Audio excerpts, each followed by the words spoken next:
தமிழக மக்களே, தமிழகத்தில் நடக்கின்ற அராஜகத்தை தடுக்க முடியாது என்று நீதிமன்றம் தடுத்த நிலையிலே இனி தமிழகத்தில் வாழ்ந்து பிரயோஜனமில்லை.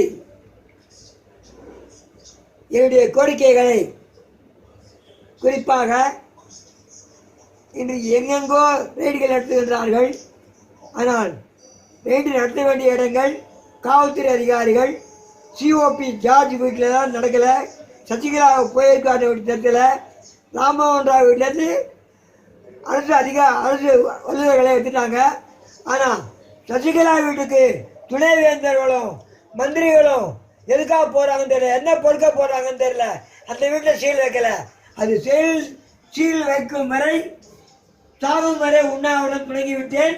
இனி என்னை யாரும் ஒன்றும் பண்ண முடியாது. என் உயிர் போனாலும் பரவாயில்ல, மக்களுக்காக அது நிலைத்திருக்கும் என்று தெரிவித்துக் கொண்டு தமிழக மக்கள் வாழ இந்த உயிர் நிச்சயமாக போகாது. அவங்களை கைது செய்யும் வரை விடமாட்டேன் என்று தெரிந்து கொண்டு என் உண்ணாவிரத்தை துவக்குகின்றேன். நன்றி நன்றி நன்றி நன்றி.